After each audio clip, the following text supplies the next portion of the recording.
Jésus, je te chante pour ce que tu as fait.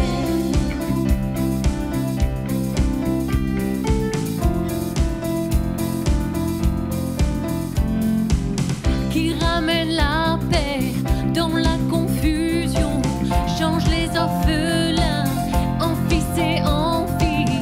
C'est le roi de gloire, il est le roi des rois. Qui règne sur les peuples dans la vérité, brille comme le soleil de tout son éclat. C'est le roi de gloire, il est le roi des rois. Quelle grâce incomparable, quel amour infini. Amen. Que tu aies pris ma croix, que tu sois mort pour moi, Jésus. Tu as payé le prix pour qu'enfin je sois libre. Oh, oh, oh. Jésus, je te chante pour ce que tu as fait. Digne est l'agneau immolé, digne est le roi vainqueur sur la mort. Digne est l'agneau immolé, digne est le roi vainqueur sur la mort. Digne est l'agneau immolé, digne est le roi vainqueur sur la mort. On le proclame. Digne est l'agneau immolé, digne est le roi vainqueur. Quelle grâce incomparable, quel amour infini. Que tu aies pris ma croix, que tu sois mort pour moi. Tu as payé le prix pour qu'enfin je sois libre. Oh, oh, Jésus, je te chante pour ce que tu as fait. Merci pour cette grâce infinie.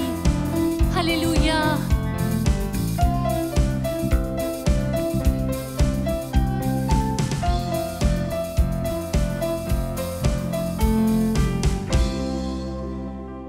Bonsoir à toutes et à tous, très heureux de vous retrouver encore devant votre écran pour une nouvelle vidéo sur la chaîne YouTube Église Source de Vie de Limoges.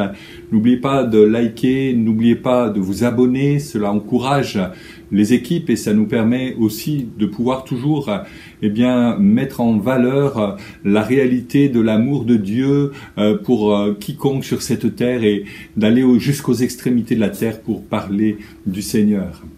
Ce soir, après avoir la semaine dernière évoqué le fait que nous ne devions pas nous laisser voler par l'adversaire, j'aimerais ce soir aller un peu plus loin et parler du fait de ne pas plus se laisser intimider par l'adversaire de nos âmes.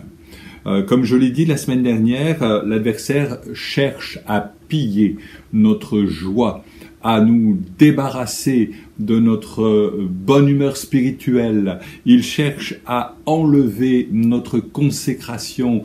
Il redouble d'efforts pour détruire la paix de Dieu installée dans nos cœurs. Il voudrait que notre amour pour les perdus se refroidisse totalement. Ce sont les ruses de l'adversaire qui cherchent ainsi à agir pour nous dépouiller de tous nos attributs en Jésus-Christ. Et comment le fait-il? Il a toute une panoplie de ruses, mais en particulier, il le fait par le biais de l'intimidation. L'intimidation, c'est ce qui nous paralyse, c'est ce qui nous laisse sans ressources, sans ressort pour réagir devant une situation. L'intimidation, c'est une arme utilisée par l'adversaire pour vous mettre en mode inopérant, incapable d'agir pour Dieu. Et peut-être êtes-vous ce soir l'une des victimes de l'adversaire concernant l'intimidation. On va lire un premier texte qu'on trouve dans le livre des Actes au chapitre 4 et à partir du verset 15. Ils leur ordonnèrent de sortir du Sanhédrin où ils délibèrent entre eux en disant « Que ferons-nous de ces hommes ?» en parlant de Pierre et Jean. Car il est manifeste par tous les habitants de Jérusalem qu'un miracle signalé a été opéré par eux et nous ne pouvons pas le nier. Mais, afin que la chose ne se répande pas davantage parmi le peuple, défendons-leur avec menace, intimidation, de parler désormais de quoi que ce soit en ce nom-là. Les ayant appelés, ils leur défendirent absolument de parler ou d'enseigner au nom de Jésus-Christ. Pierre et Jean leur répondirent « Jugez s'il est juste devant Dieu de vous obéir plutôt qu'à Dieu, car nous ne pouvons pas ne pas parler de ce que nous avons vu et entendu. » Autrement dit, il y a une tentative par la part des principaux sacrificateurs du conseil religieux de l'époque de vouloir les intimider, afin que l'intimidation faisant son œuvre en eux, ils soient réduits au silence. Ça aurait dû les stopper net dans leur élan, un petit peu comme les Galates, lorsqu'on lit dans le chapitre 5, verset 7, « Vous courriez bien, qui vous a donc arrêté en vous empêchant d'obéir à la vérité ?» Notez bien que courir bien ne signifie pas seulement croire dans la vérité, en disant aux Galates, vous avez cru à un moment donné. Ce n'est pas seulement se conduire comme il le faut dans l'Église, mais il s'agit bien d'obéir à la vérité. Vous étiez de ceux qui obéissiez à la vérité, vous étiez de ceux qui étaient littéralement des disciples du Seigneur, mais à un temps donné, un événement, une chose, une personne, une domination de ténèbres vous a arrêté net dans votre élan. Et les Galates, littéralement, ont été fascinés. C'est le mot qui revient sous la plume de l'apôtre Paul, fasciné. En grec, le mot a donné ensorcelé. Les chrétiens de Galatie, de la région de Galate, ont été littéralement ensorcelés. De quelle façon ? Eh bien, on s'est rendu compte dans l'histoire et au fil des siècles plus tard que parfois la menace venait de l'intérieur, dans ce sens que parfois des chrétiens, se jugeant supérieurs aux autres, se jugeant davantage autorisés à que d'autres, ont mis un joug et ont été par leur conduite des agents d'intimidation pour ceux qui seraient les plus faibles dans la foi. Et bien sûr, ces chrétiens ne sont pas véritablement à l'image de Jésus-Christ, on est bien d'accord. Ils ont encore à cheminer, ils ont à se repentir de cette hauteur qu'ils ont prise, un petit peu comme le diable, avant qu'il ne soit le diable, était cet ange de lumière, Lucifer, qui a cru devoir pouvoir se mettre au-dessus du Créateur, de Dieu. Mais cela a été, bien sûr, le fiasco, il a été précipité, dit l'Écriture.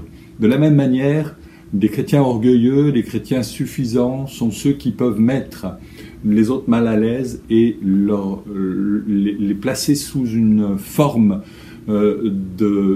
d'intimidation qui va les réduire au silence.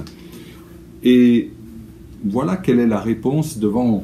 On retourne dans le livre des Actes. Quelle est la réponse de Pierre et Jean lorsqu'il est fait mention de ne plus être autorisé de parler au nom de Jésus-Christ?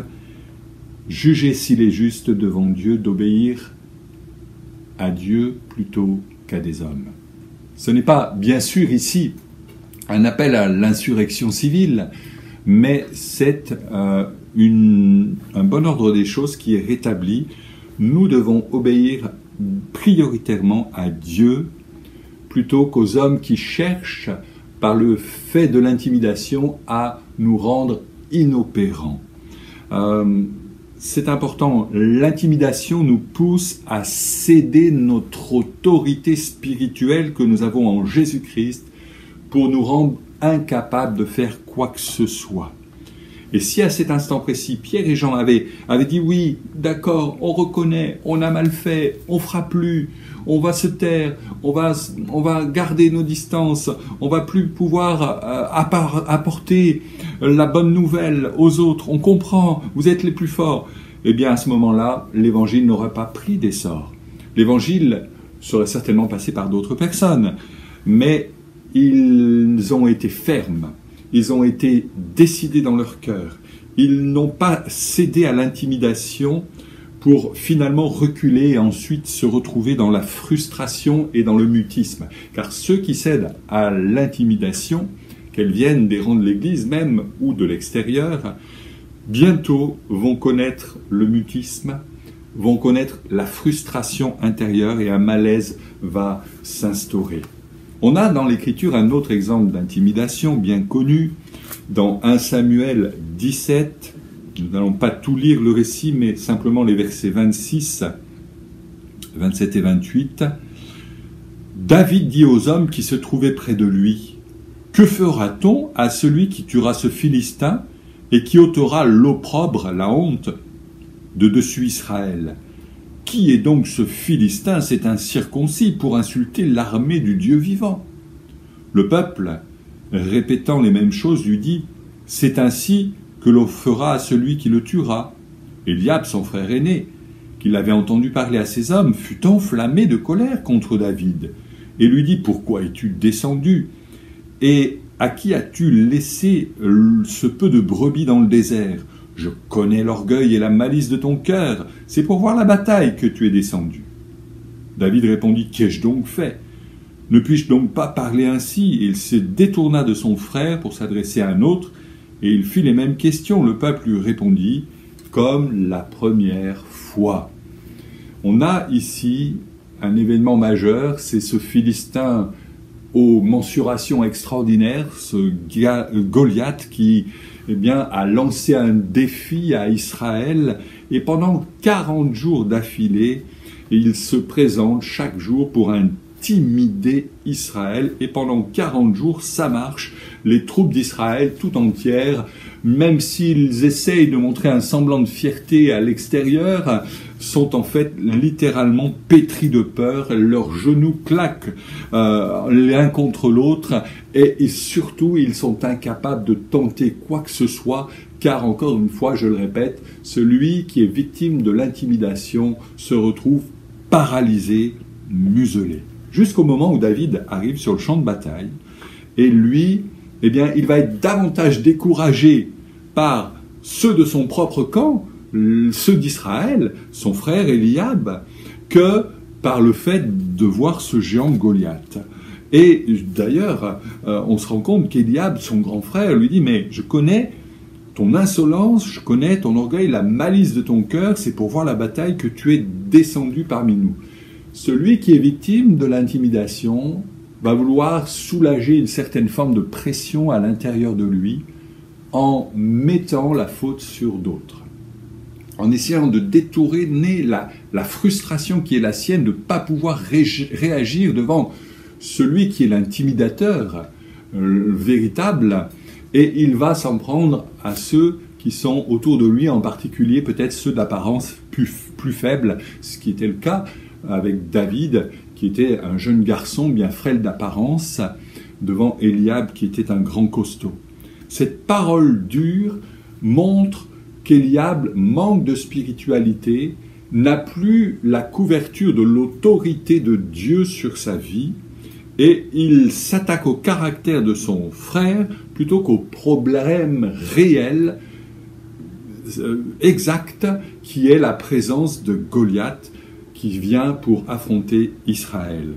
Eliab est intimidé, et je le répète, il cherche un moyen de se libérer de cette pression intérieure. C'est peut-être le cas chez toi, où, étant été intimidé sur ton lieu de travail par un supérieur, tu t'en prends ensuite à tes enfants à la maison, qui n'ont rien à voir avec ton affaire d'intimidation au travail, et tu t'en prends à eux pour un rien, pour des broutilles, tu t'en prends à ton épouse, tu t'en prends à ton conjoint, alors que le problème est ailleurs. Le problème est ailleurs.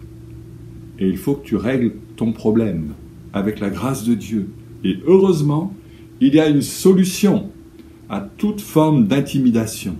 même quand le roi Saül s'en mêle, le roi d'Israël, eh bien, ce ne sont que des remarques dévalorisantes. Tu n'es qu'un jeune garçon, tu n'es pas un homme de guerre. Lui, il l'est, ce Goliath. Dès sa jeunesse, il a été entraîné. Tu vas te faire massacrer. Des remarques qui rabaissent, qui dévaluent David. Mais David ne va pas se laisser compter. Que ce soit pour Pierre, pour Jean, pour David, il y a un premier pas pour vaincre l'intimidation, et c'est le pas de l'audace. Le pas de l'audace qui accompagne le pas de la foi. Et si tu as la foi, tu auras à un moment donné l'audace. L'intimidation paralyse, nous fait reculer, l'audace nous permet d'avancer, nous donne le courage d'affronter le problème réel et non pas les conséquences qui sont autour, en périphérie. Cette audace, tu peux la puiser ce soir dans le Seigneur. Cette audace, Dieu veut te la communiquer.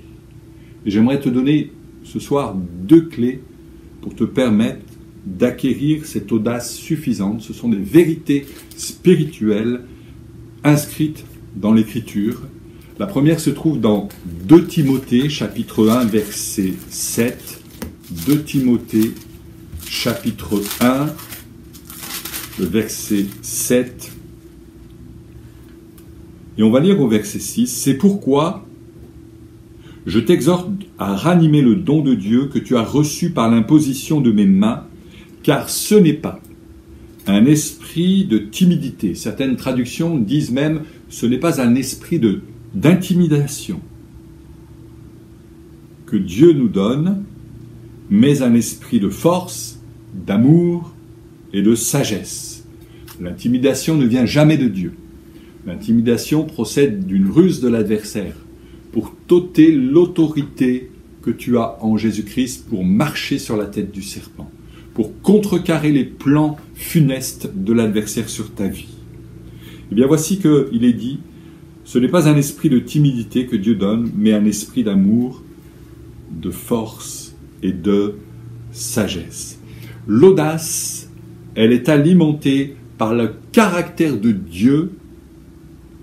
Et le caractère de Dieu, c'est un caractère d'amour, de sagesse et de force. On est bien d'accord.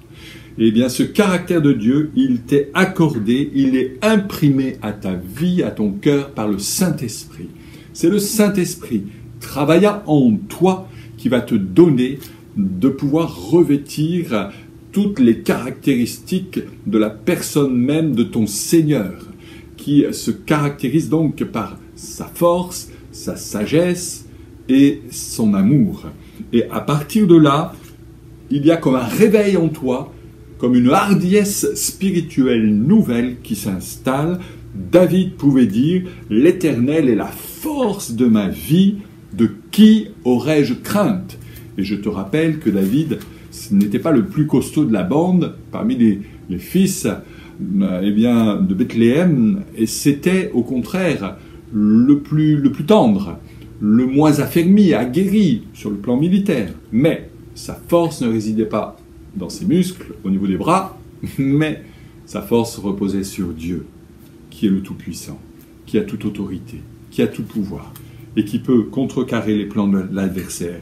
L'Éternel est la force de ma vie, de qui aurais-je crainte? Prends cette parole, saisis-la comme une promesse pour ta vie, et maintenant, attache-toi à marcher avec la certitude que la force de Dieu t'est communiquée, que sa sagesse te sera accordée dans les temps les plus délicats, et que son amour sera avec toi pour t'envelopper. Dieu est infiniment plus puissant que tous les intimidateurs de la terre réunis ensemble. Dieu est plus fort que Goliath. David, ce n'est pas dit. David, sans les forces et sans la présence et l'audace que Dieu lui confère, aurait été ratatiné sur le champ de bataille. Mais il est allé au nom de l'Éternel. Mais il ne s'est pas laissé intimider. Mais il a ranimé la flamme du don de Dieu pour qu'il soit à même de porter un coup fatal à son adversaire. Dieu n'oublie pas ceux qui relèvent les défis, de faire taire la voix de l'intimidation dans leur vie, afin qu'ils soient libérés, affranchis, capables enfin d'exercer le service que Dieu lui a confié. Et je crois que c'est important, ce soir, que tu réalises que Dieu t'a confié une tâche dans son œuvre, mais que l'adversaire voudrait te tenir muselé, voudrait te tenir ligoté, pour que tu ne puisses pas agir. Il te maintient par l'intimidation. Mais Dieu est plus grand et plus fort. Notre communion personnelle, ta communion avec le Seigneur au quotidien va renforcer ce lien d'amour. Et l'amour de Dieu en toi bannit toute crainte, toute forme d'intimidation. C'est ce que rappelle également le Seigneur dans la première lettre de Jean. L'amour parfait de Dieu en nous bannit toute crainte. Obéir à Dieu, dira Pierre et Jean, plutôt qu'à la voie de l'intimidation. Rechercher le conseil et la proximité et la protection de Dieu. C'est le premier point. Dieu te donne un esprit de force, d'amour et de sagesse dans la communion intime avec lui par le Saint-Esprit. Deuxième point, dans Galates, et j'aime ce verset, Galates chapitre 2, verset 20, « J'ai été crucifié avec Christ, dit l'apôtre Paul, et si je vis, ce n'est plus moi qui vis, c'est Christ qui vit en moi. Si je vis maintenant dans la chair, je vis dans la foi au Fils de Dieu qui m'a aimé et qui s'est livré lui-même pour moi. Désormais, ce n'est plus moi qui vis, c'est Christ qui vit en moi. » Paul a vaincu toute forme d'intimidation. Lui dont le nom signifie petit. Lui dont on sait que ses paroles n'étaient pas faciles, il n'était pas orateur né. Et il le reconnaît d'ailleurs dans ses épîtres aux Corinthiens.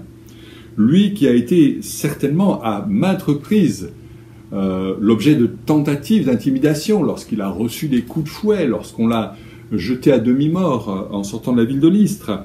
Mais tout cela n'a pas permis d'arrêter sa course dans le Seigneur, n'a pas permis d'empêcher l'exercice de son ministère.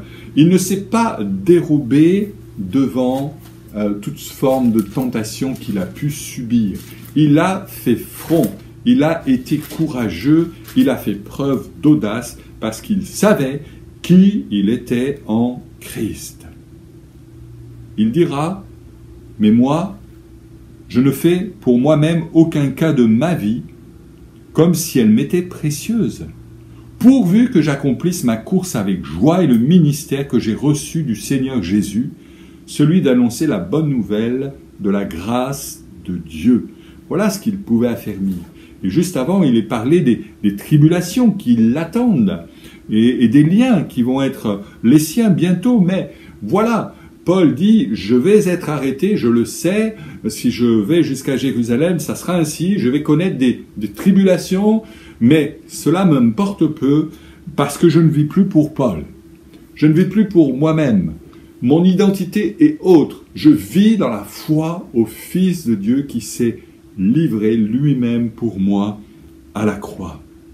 Et de cette manière même, il a pu vaincre l'intimidation.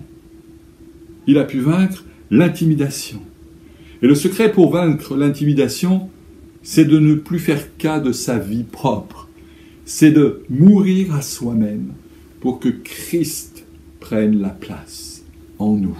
C'est tout le projet divin de la nouvelle naissance qui fait qu'il n'y a plus homme, femme, juif, grec, nous sommes tous en Christ. Une nouvelle création. Ce n'est plus moi qui vis, Christ vit en moi. Et vous savez, si l'adversaire n'a plus devant lui une personne à combattre, sinon que celle de Jésus-Christ, il sait qu'il a déjà perdu la bataille. Il sait qu'il a déjà perdu la bataille. S'il voit en nous l'image de Christ qui est formée dans nos cœurs et dans nos vies, là où il n'y a pas d'obstacle, il n'y a pas besoin de puissance. Là où il n'y a pas de bataille, il n'y a pas besoin de combattre. Et si l'adversaire voit Christ, il sait déjà le tarif. Il sait déjà qu'il a perdu. C'est déjà qu'à la croix, Christ a triomphé de toute domination de ténèbres. Il les a livrés en spectacle, il les a vaincus, une fois pour toutes. C'est pourquoi, ne déclare pas que c'est toi qui combats l'intimidation, mais que c'est Christ qui prend le relais. Comme lorsque David s'est lancé sur le champ de bataille, certes, c'était lui, sa personne, mais son bras a été conduit par Dieu, certainement, pour que la pierre atteigne au front de ce géant qui va s'écrouler. De la même manière, laisse le Seigneur prendre le relais. Et dis-lui, Seigneur, je fais preuve d'audace pour affronter ceux qui veulent m'intimider. Je ne vais pas baisser la garde. Je ne vais pas reculer comme étant pétri de peur, mais je vais oser affirmer qui je suis en Jésus-Christ. Et je sais que ta grâce me suffira. Amen. Vous savez, concernant l'intimidation, et pour conclure, la clé, c'est l'audace, c'est ce qui nous permet d'affronter l'intimidation. La clé, c'est de dire, ce n'est pas moi qui vis, mais c'est Christ qui vit en moi, et l'adversaire aura affaire avec Christ directement, au travers de son attaque contre ma personne. C'est Christ qui l'attaque, et là, il a déjà mordu la poussière. Et enfin, j'aimerais terminer en disant que, en vous donnant cette image, imaginez que vous ayez dans votre jardin un bel arbre qui pousse, et au bout de cet arbre, au bout de quelques années, au bout des branches, il y a des belles baies magnifiques, et vous en goûtez une fois, pas beaucoup, mais suffisamment pour que vous soyez tellement malade que vous soyez obligé d'appeler le SAMU, et là, le médecin urgentiste vous dit, vous l'avez échappé belle, hein, parce que ce que vous avez ingéré, mon bon ami, c'est pas des mûres, c'est pas des framboises, mais c'est du poison toxique. Et si vous en aviez pris un peu plus, eh bien, vous seriez allé directement à la morgue et pas aux urgences. Imaginez, vous revenez chez vous, la saison suivante, cet arbre est là et redonne ses baies, comme chaque année. Alors, vous avez deux possibilités. Soit vous prenez le temps de cueillir toutes les baies à chaque fois qu'elles grandissent et qu'elles mûrissent au bout des branches, et c'est une contrainte que vous vous imposez comme cela, et ça va pourrir votre vie, hein, honnêtement. Ou alors, vous avez une autre solution. Vous prenez la scie, ou la bêche, et vous sciez le tronc à la base. Ou vous enlevez carrément l'arbre et ses racines, et vous mettez ça au rebut à la déchetterie, et c'est terminé, le problème est réglé pour toujours. Lequel vous préférez comme solution? Je pense que c'est important que ce soir vous réalisiez que Dieu vous donne l'équipement nécessaire, la bêche, pour arracher les racines d'intimidation, tout ce poison qui vous empêche de vivre votre vie chrétienne à fond et à 100%. Que Dieu vous bénisse. Nous allons prier un instant et ensuite, prenez l'audace et la victoire qui se trouve en Jésus-Christ. Seigneur, merci pour ce soir, merci pour tous ceux qui peut-être ont été intimidés d'une façon ou d'une autre par des collègues de travail, même parfois par des chrétiens qui ne se sont pas rendus compte de la parole qu'ils ont prononcée, qui a mis un joug et qui a placé telle ou telle personne sous la férule de l'intimidation et qui a ainsi fait le jeu de l'adversaire. Seigneur, je veux te prier pour que ceux qui ont été intimidés soient délivrés de ce joug, de ce carcan, qu'il y ait réellement une possibilité pour elles de prendre l'audace, cet esprit de force, de sagesse et d'amour que Dieu veut former dans leur cœur par le Saint-Esprit agissant en eux.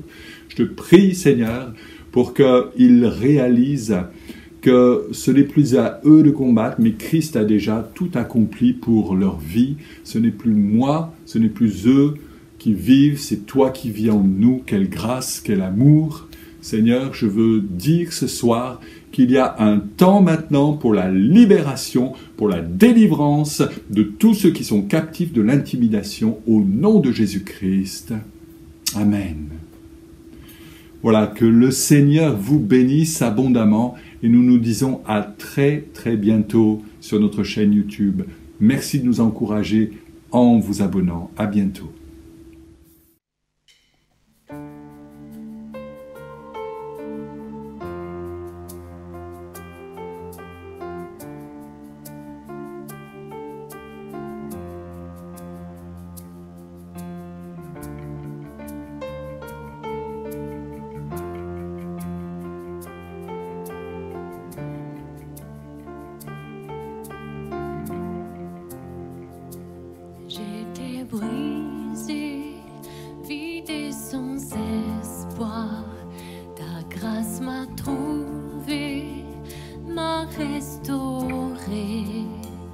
Je n'ai rien à moi, mais tel que je suis, tu me libères, tu me libères. Grâce infinie de notre Dieu qui un jour m'a sauvé. J'allais errant de lieu en lieu quand tu m'as retrouvé. Et maintenant je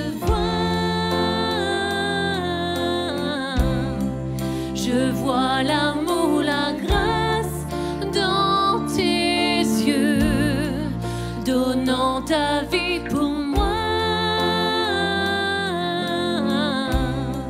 me ramenant de la mort à la vie.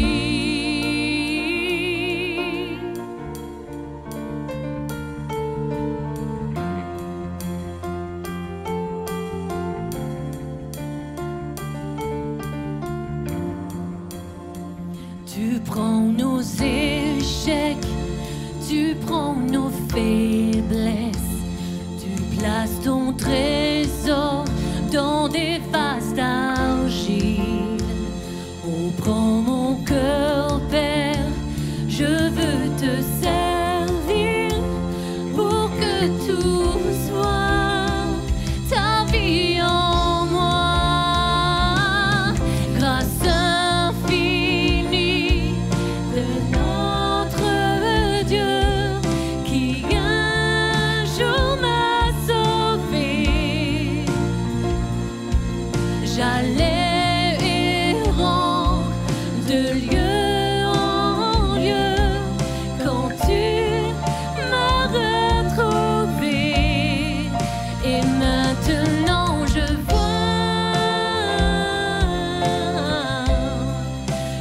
vois l'amour, la grâce dans tes yeux, donnant ta vie pour moi, me ramenant de la mort à la vie.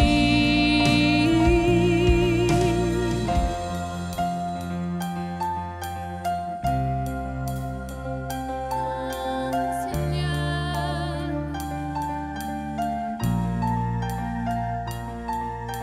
redonne vie, redonne vie. Oh, que nos yeux s'ouvrent, Seigneur. Viens illuminer les yeux de nos cœurs, que nous puissions voir cette plénitude, cette grâce infinie, Seigneur, cette faveur que tu nous fais. Oh, merci, merci pour cette vie en abondance. Seigneur, je veux prier ce soir de venir illuminer les yeux de nos cœurs. Alléluia. Souffle, souffle, Saint-Esprit.